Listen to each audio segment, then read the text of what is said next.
Hi, this is Matthew Robert Payne, and this is Toulouse Sarah Johnson. I'll leave Toulouse to do the introduction and do the video. Thank you, Matthew. So my name is Tolu Sarah Johnson. I guess some of our viewers will already know me and Matthew now because we've done so many videos together of interviewing the Father, Jesus, and saints in heaven. And today's video is a little bit different because it's just a video of the book I've just finished writing, which is titled Living Church and Religion, My Path to Freedom into Real Life with God. So the reason why this video is being recorded is because the father did suggest in one of our conversations told you it will be good for you to have a video recording of your book so that people are able to watch it as well. So this is why we're going through this. So we each is about 15 chapters altogether. And I want you to know that the book isn't an attack on the church. It's a lifeline for many who felt lost inside it, like myself. And living church and religion, my path to freedom, is a deeply personal journey through pain, awakening, and spiritual rediscovery for me. And my rediscovery came through all of these conversations that we've been having with the Father, with Jesus, and with saints. I never knew I was religious at all. So it's the raw account of how I moved beyond religious expectations, man-made doctrines, and institutional control. There's still a lot of elements of it in me. When I ask questions with the Father now, sometimes there's still an hint of religion, the way I pass the questions or the way I do my commentary, but it will take a while for that to be out of me. Religion has been there for 20 plus years, and I'm only just having this experience in the last 1 year, 12 months or so. So I need to give it time. And for you as well that might come across this video, you don't need to put yourself under pressure. So give it time. For years, I did all the right things like you as well. I prayed, I served, I did all the things I was told to do. But this is just an account of me just coming out there and sharing my testimony. And I hope you are blessed. And also, as I go through each of the chapters, I will want my friend there, Matthew Robopin, which God has used powerfully for me to come out of religion, to give like a bit of commentary on each of the chapters. And for people that are looking forward to buy the book itself, it will be available on Amazon hopefully in the next 1 month. So I hope you're blessed. So, chapter 1. So, just give me a minute. Chapter 1 is titled Introduction. The Journey Begins. Awakening to the call. Learning to discern the spirit behind the message. That's just a title right at the top. So I'm reading this from my book. So it might seem as if it's not conversational because I'm reading back what this book is going to be. So just bear with me in case if you feel like it's a little different to you, our past videos. It didn't begin with thunder. There were no flashing light, no angelic visitations, just a quiet restlessness like a whisper inside my soul that refused to be silenced. Is this really what God wants for me? That gentle question became a constant companion, echoing beneath the rhythm of my everyday life.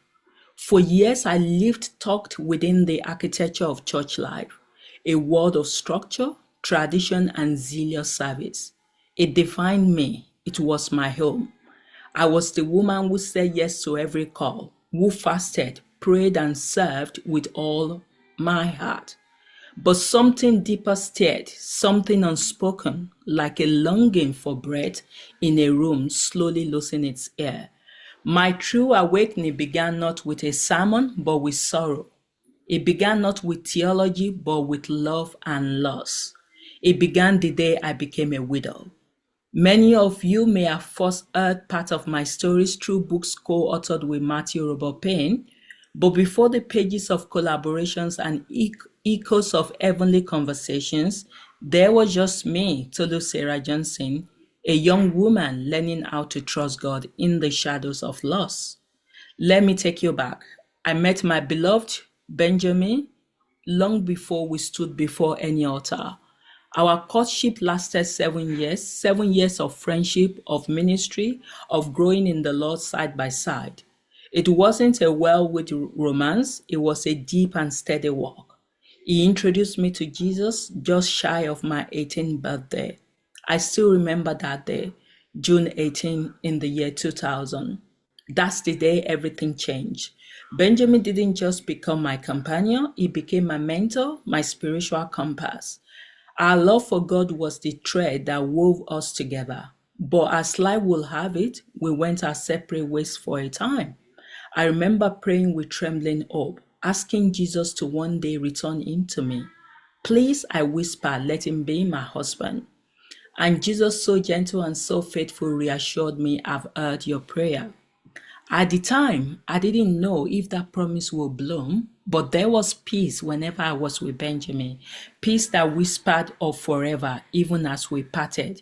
I carried that stillness with me, trusting that if the prayer had roots in heaven, it will find its way back to heart. And it did. On February 3, 2009, I married Benjamin, but I never imagined how short our time will be, nor how deeply his passing will reorient the course of my life.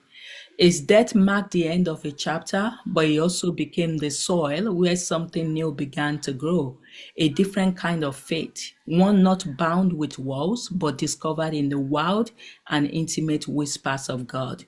This book is part of that story, not just where I am today, but where I started.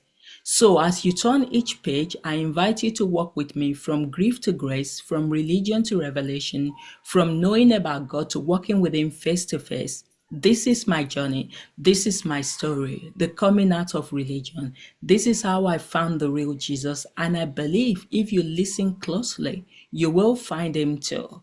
And it begins here. Married life and Benjamin person.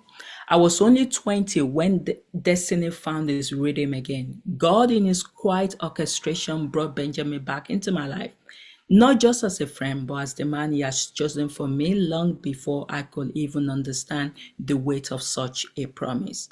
I still remember that visit vividly, how Benjamin danced around the revelation, gently teasing my restless heart, before finally saying what I had longed to hear. God revealed his wife to me, and it is you. When he said my name, it was like heaven paused. I felt the breath of my 17-year-old self, who once prayed a trembling prayer of hope, catch up with me in that moment. Could it be? Could God really answer the outcry of a young girl who simply longed to follow her heart into something holy and pure? There had always been a pull towards Benjamin, something sacred and unexplainable. From the moment I met him, I knew he carried something I could not name. It wasn't just wisdom, it was presence. The presence of God seems to hover around him like a mantle. Benjamin was a hidden prophet, veiled in simplicity, yet profound in purpose. During our courtship and even more so in marriage, Jesus used him as a vessel to speak directly to me. It was as though Benjamin carried the frequency of heaven in his voice. Through him, I was shaped, mentored, and led. Every instruction from Jesus came with love, but not without testing. At times, I resisted, I struggled, I wanted to chart my own course. But Jesus reminded me virtue is the key to your destiny. Learn it here, in your home, in your marriage, in your submission. And so I did. For 14 years, we built a beautiful life, not perfect, but sacred. Love was our language, God was our architect. But then came the season I never expected. This is the season that would test every word God has spoken to me and every whisper I had ever trusted. It began quietly, almost unnoticeably. Benjamin fell ill. At first, I clung to my faith. I believed deeply and wholly that Jesus would heal him. Why wouldn't he? He had promised us so much dreams we hadn't yet lived, what he had spoken and fulfilled before. So I waited, I prayed, I held on to every divine reassurance spoken through Benjamin himself. But as the day passed, his condition worsened. Still, I believed. Until the morning of May 14, the night before had been a bitter cold, and Benjamin had fallen unconscious. My spirit was unsettled, but I didn't imagine I'll walk into the hospital the next day and find silence. A kind of silence I never known, the silence of departure. I shook him gently. Benjamin, no response. It was gone.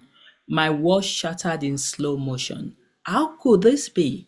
We had just moved from England to Scotland.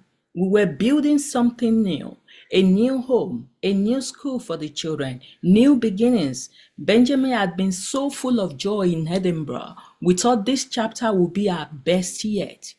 But God had written something different into our story. I look up at Jesus with eyes blooded by tears and a heart torn by confusion. This is not what you promised. He's only 40. I am 40. Why now? Why him? I sat by Benjamin's side as he took his final breath. In that holy moment, I held his hand, the hand that once led me to Christ. I should have been grateful, but my mind was flooded with regrets. Why didn't I ask more? Why didn't I say more? So many questions plugged at my heart, questions that would never find earthly answers. For nearly 11 days, Benjamin had not eaten. His body could no longer receive food. Even water was a gift. He was in pain, yet so brave, and I, helpless, watched my beloved fade. In those final days, Benjamin's body grew weary. His voice, once the soundboard of heaven, had quieted to a whisper, and even that was rare. His strength, once enough to carry my soul through many valleys, was now flickering like a candle in the wind. And so I could not bring myself to burden him. Why would I press a man already walking between this world and the next with questions and longings? I was waiting for healing, for restoration, for the sound of his laughter again. I believed there would be another conversation, another dance of words between us, where life will return to normal. But that conversation never came. But even in death, Benjamin gave me one last gift, the gift of presence. I was there. I witnessed his release, his last breath. And in that sorrow, something internal was planted, a deeper trust, a deeper knowing. This wasn't the end. It was the turning of a page. And in its place came something I had never expected, a chapter I did not write, not even imagine. It was the chapter of becoming. When Benjamin took his last breath, I didn't just lose a husband, I lost the rhythm of my life. But in that breaking, something holy stirred. It was the beginning of my awakening. It was the moment God looked upon my pain and rather than silence, offered me a new song, one composed in grief but laced with divine purpose. There was no time to mourn as I wished. Grief didn't wait in stillness. It moved quickly like a thief in the night. We had to plan a burial, and I, frail as I was, had to rise. I had to rise for 3 young souls who called me mother. Eliora, our eldest, was only 9. Elisha was 7, and little Ilana just 6. I still remember running home breathlessly from sorrow and looking into their expectant eyes. Daddy is gone, I told them. We wept together, our tears pulling into a shared silence that echoed through the walls. That moment etched in the stone of my memory is one I will never wish to visit again. As I look upon their little faces, faces that bore the image of their father, I ask heaven, why must my children grow up without him? Why must their only experience of fatherhood be taken from them so soon? They never had grandfathers to hold them. My own father passed while I was pregnant with our first daughter. Benjamin's father had left this world 10 years before that.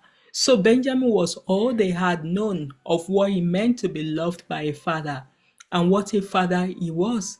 He wasn't just a husband, he was the melody in our home. He brought joy in the mundane. He rolled on the floor with the children, made up stories on a whim, danced freely to the music of Michael Jackson and other favorite tunes.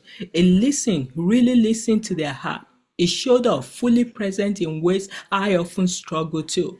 It was the explorer in our family, the one who loved to break routine, take trips, and embrace new environment. I, on the other hand, find comfort in the indoors. A temporary issue has occurred while connecting to the server. Please try again. 200.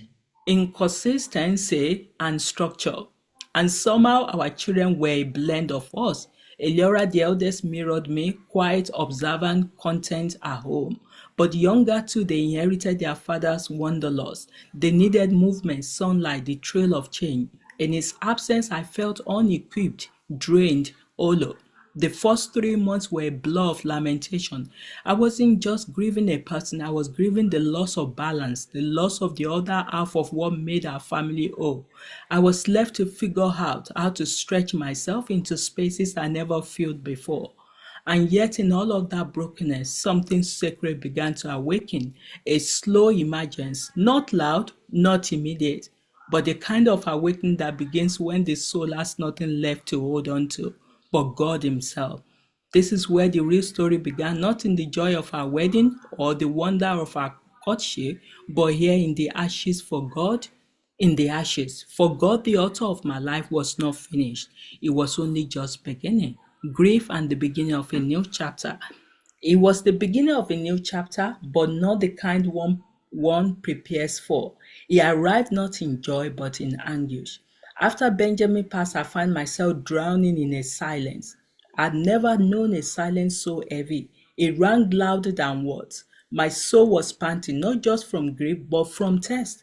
A desperate thirst for something, anything to hold on to, something to keep me sane, lest I be swept away in the storm of the sorrow. That's when heaven dropped a lifeline. It came quietly through the hand of a sister from my church. Just a week into the thick fog of loss, she handed me a book, Revealing Heaven by Kerr.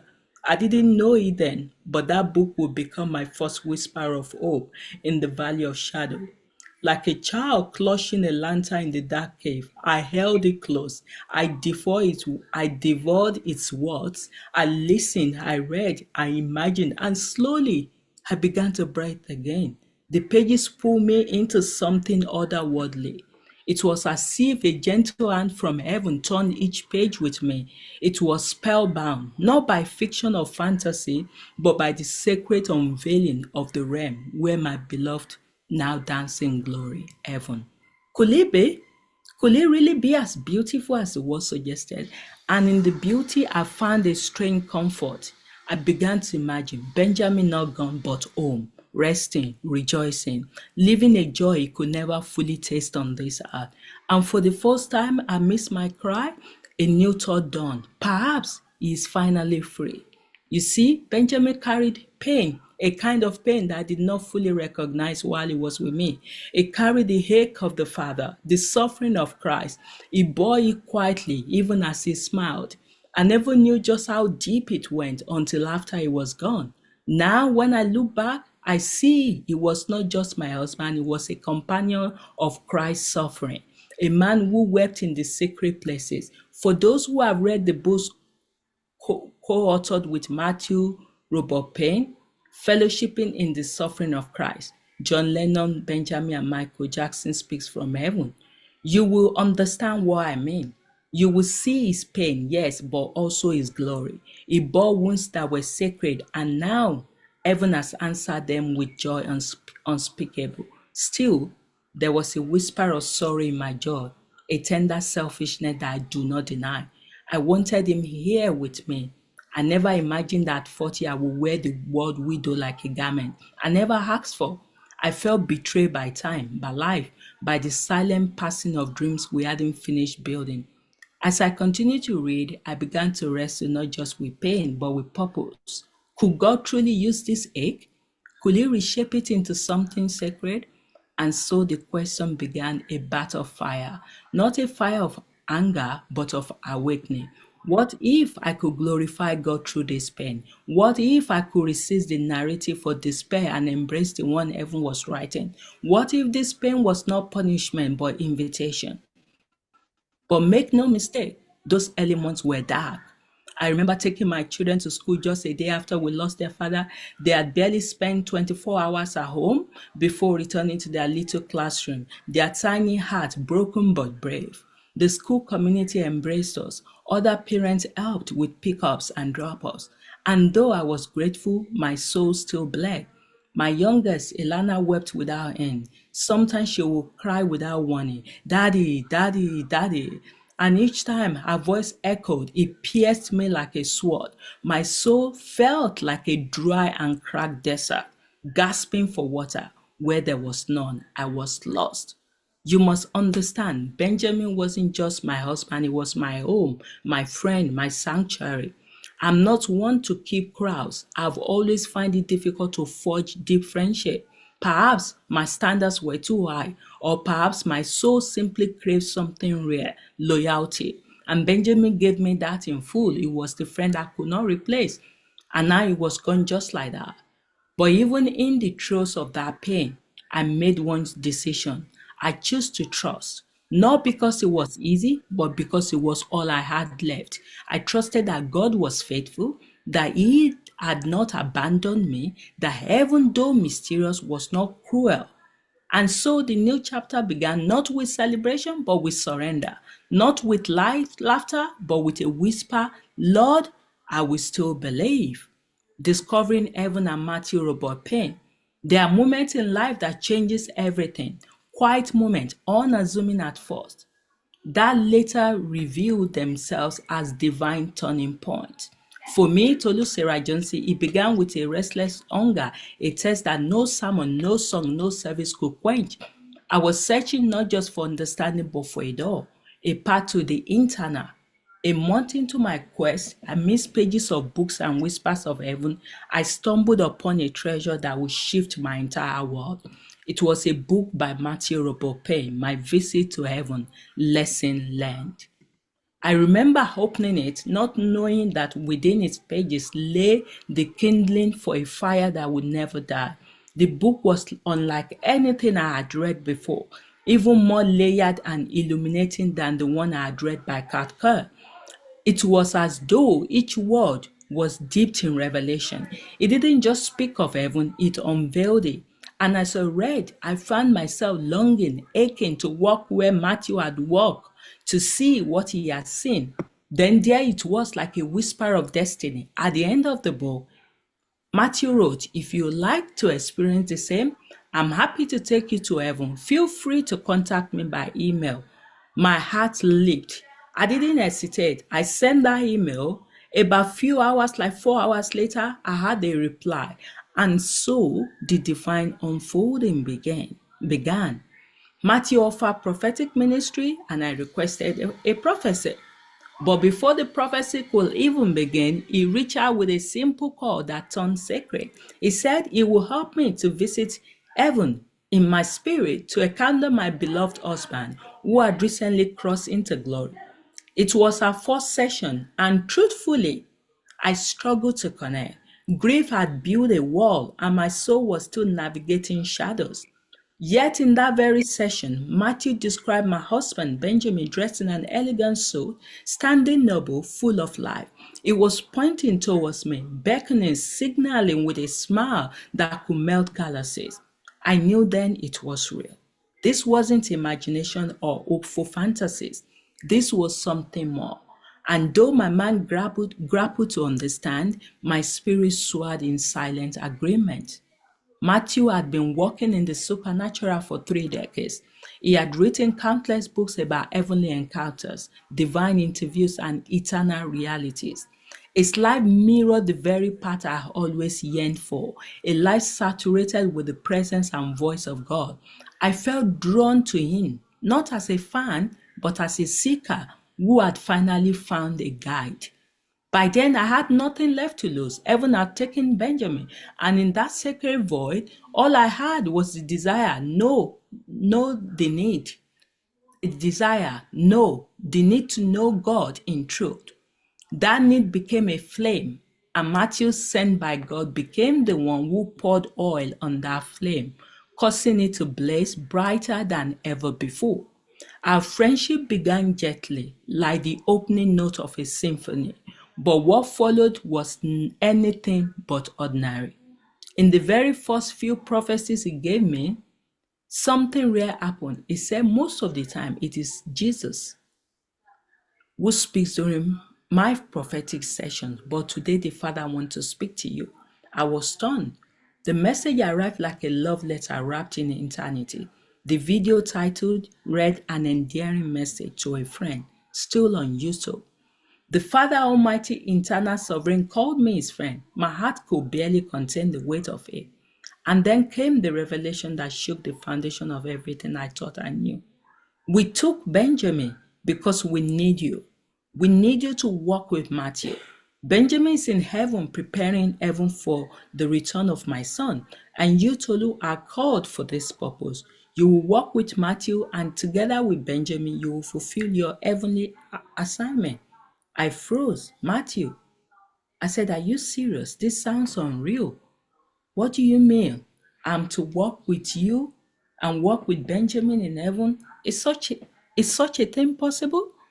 I didn't understand it all, but I trusted the voice of the Father. And I whispered to heaven, though I do not yet see clearly, though the path is shrouded in mystery, I will walk forward, for I know that the light will come, the shadows will lift, and step by step, I will walk into the fullness of what was written before time began. This is the story of how my heavenly journey began. This is how the testimony of Tolu Sarah Joseph was born from the ashes of grave into the blazing fire of purpose. When the wind of destiny first began to blow, I didn't know they would carry with them a name, Matthew.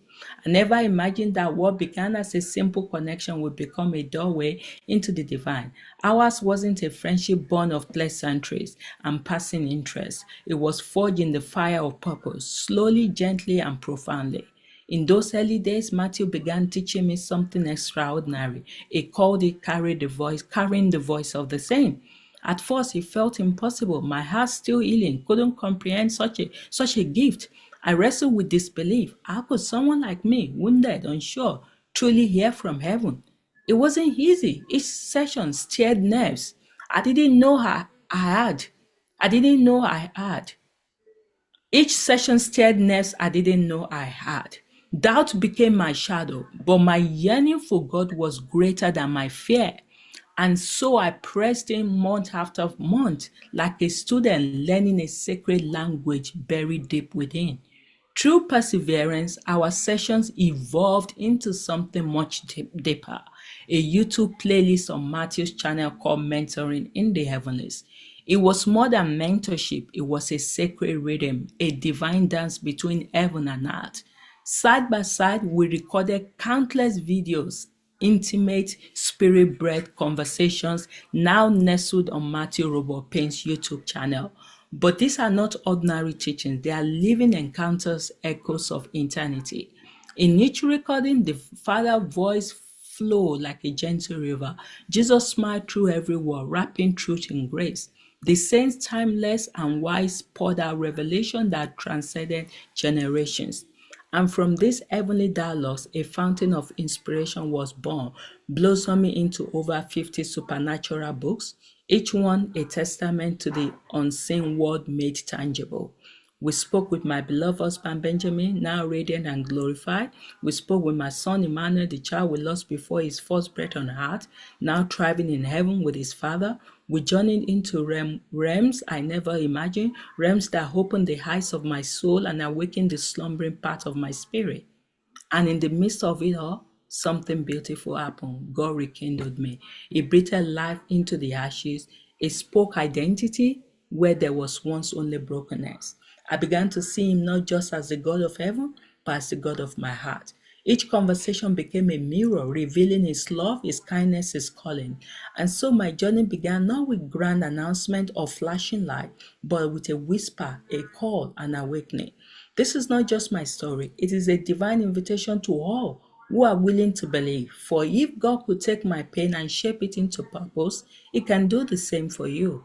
I am Tolu Sarah Johnson, and this is the unfolding of my awakening, transformation, and understanding. There came a time in my life when everything I thought I knew about God began to unravel, not with a crash, but with a whisper. For years, I had been wrapped in the tight garments of religion, every thread stitched with duty, fear, and the desperate longing to be accepted by a God I saw as distant and demanding. My faith had become a performance where every prayer, each act of worship was another offering on the altar of approval. I believed that God was watching me with a stern gaze, ready to mark my failures. I thought His holiness meant I had to tiptoe in terror, through life, hoping not to offend. But then something shifted. It began quietly, soft conversation with saints, gentle nudges from Jesus, and a slow unveiling of the truth. The veil of religion began to tear, and I began to meet God, the real one, not the fearsome judge I had worshipped, but the Father who had loved me all along.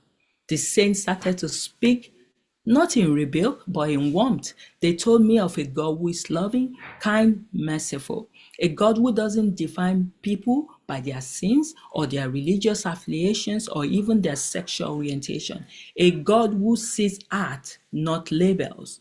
At first, I struggled. The voice of religion still echoed in my ears. God is a consuming fire. Don't cross him.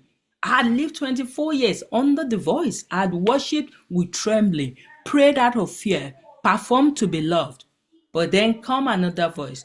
Tolu, I love you. I want you. You're my daughter. You're my friend. You have a purpose. It took months of unlearning, of tears, of wrestling with truth I'd never been told. But slowly the God I feared began to melt into the God I now adore. It showed me that church I had trusted had become for me a cage, a place full of rules made by man, not mandate from heaven. Over time, I began to ask God questions, still shaped by my old religious lenses.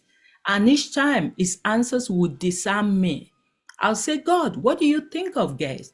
And he'll reply, I love them. They are my children. Every time I expected correction, but what I got was compassion. He once told me, Tolu, do you really think I would turn away someone who loved my children, who lived kindly and tenderly, just because they never had a chance to know me in the way you did? Because they lived in another culture or place? You think I am that smart? Then he says something that stopped me cold. Do you know it's actually harder to enter hell than it is to come to heaven? You have to truly choose it. You have to really resist love to end up there. I wept because the God I met was not the God I had been told about. This God was patient, relentless in love, and fiercely inclusive. This was the beginning of my awakening. This was the real God, and I had only just begun to walk with him. Then the invitation to sit and unlearn. So once upon a time in the Eden corridors of my soul, there was a little girl who had learned to fear God before she ever returned to love him. She was taught that God was a consuming fire, a judge on a high throne, counting sin like telemas. I grew up with that image, God the enforcer, distant and cold, only drawing near when my hands were clean and my prayers perfectly resetted. Every time I stepped into church, it felt like I was entering a courtroom, not a sanctuary. For 24 long years, I lived under the shadow. Religion gave me rules, but robbed me of relationship. It offered me rituals, but never intimacy. And somewhere in the silence of my worship, in the forced prayer and duty-driven songs, I lost sight of the very one I longed to know. The saint began to speak to me, and through their gentle voices, a door cracked open and light poured in. It wasn't the harsh, colding light of judgment I expected. No, it was warm, soft, kind. And I began to meet a God I had never known. A God who said, Tolu, I love you, I want you, you are mine. This is God. It wasn't concerned with checking off my sins. It was leaning in, studying my heart. It didn't flinch at my mess or recoil at my doubts. Instead, it whispers, come closer. And Jesus, oh Jesus, it didn't look like the Jesus religion showed me. It wasn't walking around with a whip in his hands or disappointment in his eyes. It was the friend of sinner, the defender of the outcast, the one who flipped tables not out of rage, but out of heartbreak, because the temple had become a marketplace, a place of profit instead of prayer. And that's why I realized so much of what we call church today mirrors the very system Jesus came to disrupt. My encounter with the real Jesus changed everything. It told me things that shattered every religious structure in my mind. It said he loves all his children, regardless of religion, race, background, or sexual orientation. That he looks past the shell into the heart. Thy arms are always open wide, just like they were for the prodigal son. He said, Tolu, do you know it's harder to get into hell? And that still surprises me till now. And God began to wash off the years of religion grime from my soul, layer by layer. He showed me that I had been performing, trying to prove I was lovable, trying to earn what was freely mine. He showed me that it wasn't after perfect church attendance or memorized prayer he wanted me, just me. So I write this book not as a preacher, not as a prophet, but as a daughter, a friend, a fellow wanderer who finally found hope. I want to invite you into this story, my story. Come, sit with me. Let's brew some tea, break a biscuit, and talk honestly. Let me tell you about the God I've come to know, the one no pulpit could ever contain. This is for you who have been burned by the church, silenced by the doctrine, cast out for not fitting in the mold. You don't need to deconstruct from Jesus to find freedom. It's not the jailer, it's the one with the key. Even if you've run far, even if you've sworn never to walk back into church again, know this is still running after you. I don't care what any pastor, preacher, pastors, or prophet says. If they haven't met this God of mercy, they haven't met him at all. Because the one I know is full of love. And I can't keep quiet about him. This is my journey, a journey from religion to relationship, from fear to friendship, from striving to surrender. And maybe, just maybe, it will help you remember or discover for the first time that you are deeply, widely, unconditionally loved. And that's enough. God bless you. So that was the first chapter of Tolu, and when we do interviews with saints and God, Tolu gives like a summary. So I've written a few things down, and I'll go through what I've written down. Benjamin, her husband, was not just a lover and a husband and a father, but uh, unlike many couples, it would be extremely rare, probably 1 in 10,000 couples. Benjamin used to be able to sit for an hour and bring the voice of Jesus to Tolu. Tolu could have a two-way conversation with Jesus, and Benjamin, her husband, used to be in a trance. Sometimes it went for half an hour, sometimes it went for an hour, sometimes it went for an hour and a half. So for Tolu to be interviewing God and talking to God in this new stage of a life is something that comes natural. I'm not sure that an average Christian woman could have conversations with God and listen to God for half an hour and ask him questions and dialogue with God.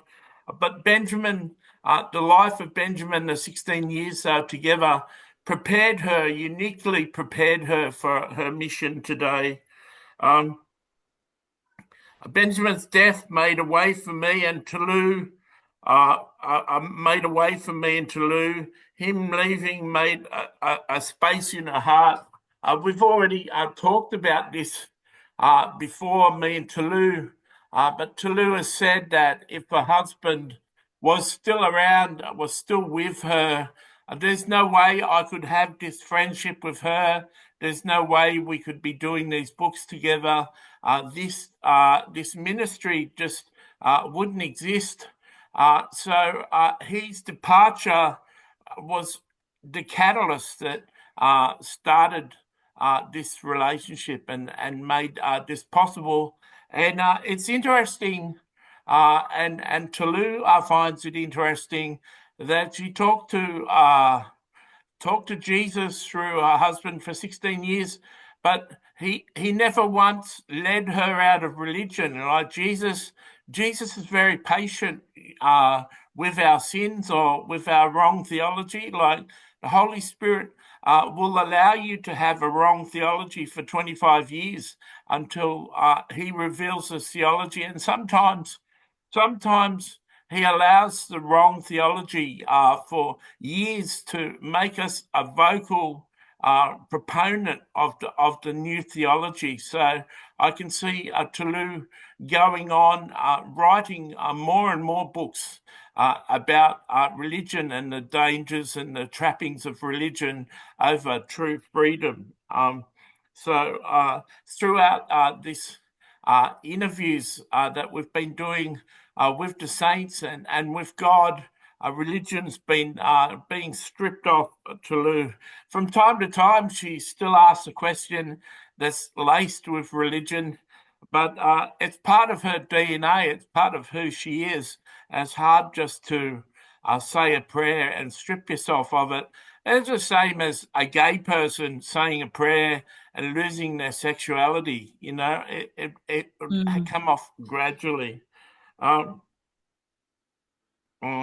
We have our plans. The next thing I wrote is we have our plans, but God has his own plans. Tulu would have never chosen to lose her husband. She would have never planned a life like she has now. It's a great responsibility to provide for children and keep a job and provide for her family.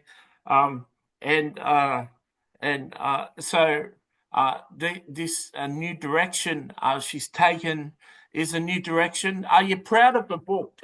Write in the comments. Write in the comments if you're proud of this first chapter of Toulouse. And I welcome you regular listeners to this new series of books. And hopefully by the time we've finished these 15 videos, we may have the book published.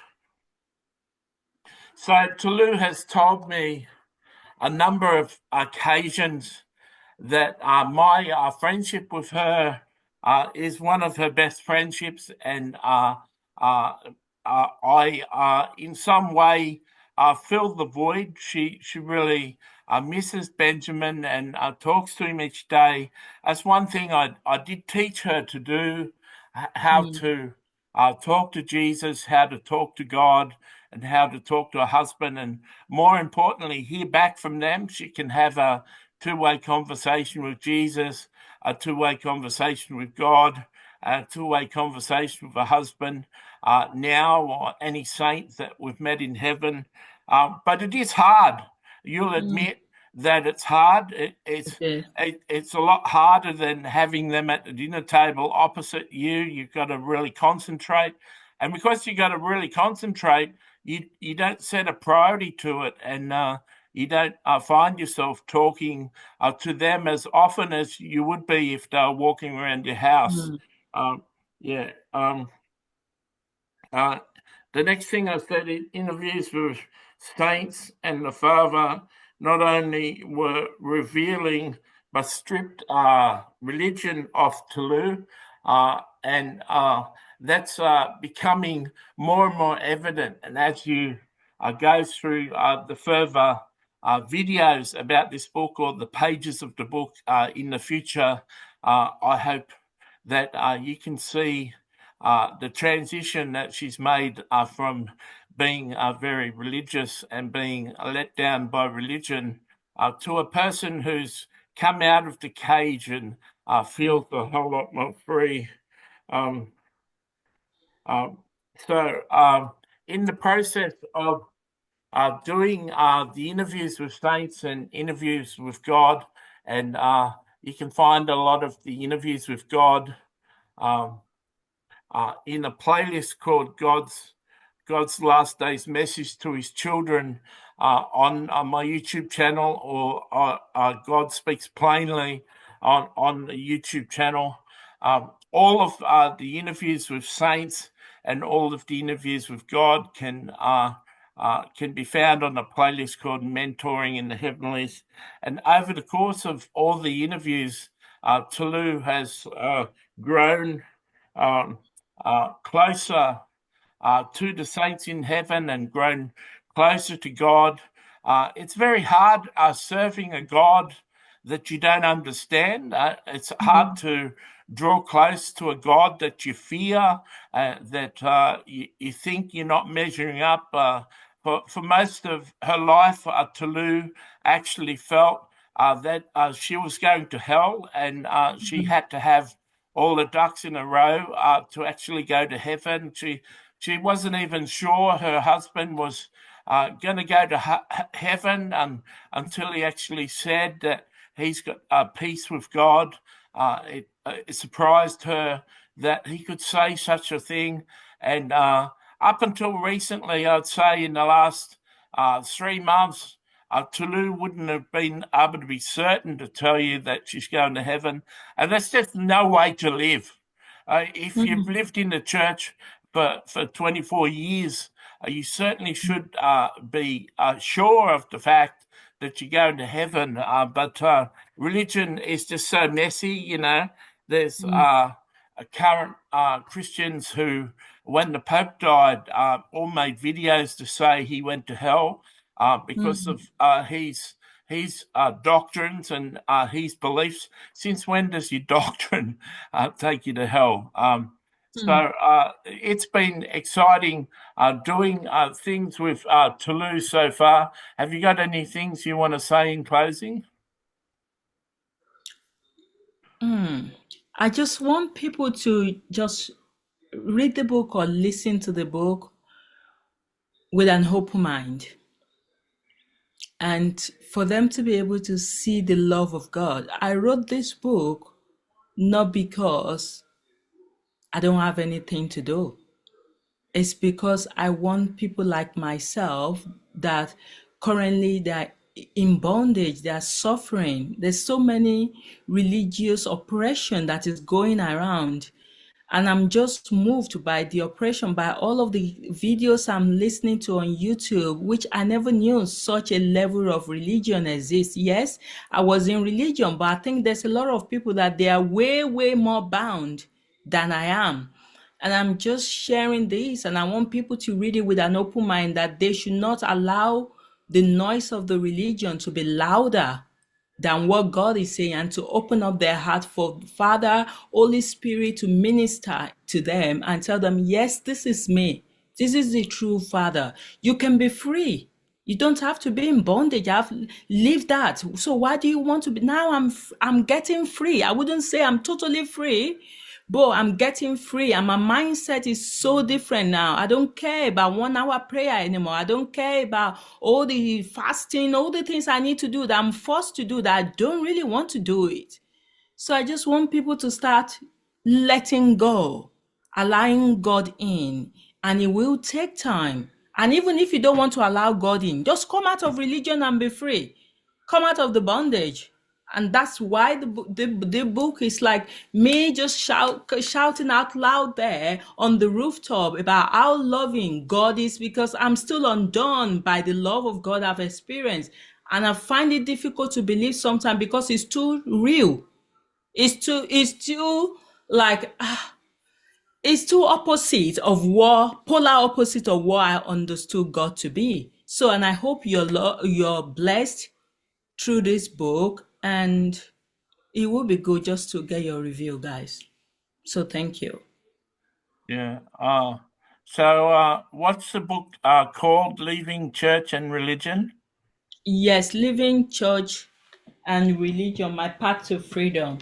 Yeah, so we're going to call the playlist for this series of 15 videos Leaving Church and Religion, and you can check out the videos one by one on that playlist. So this is going to be the first video in the playlist. God bless you. Amen.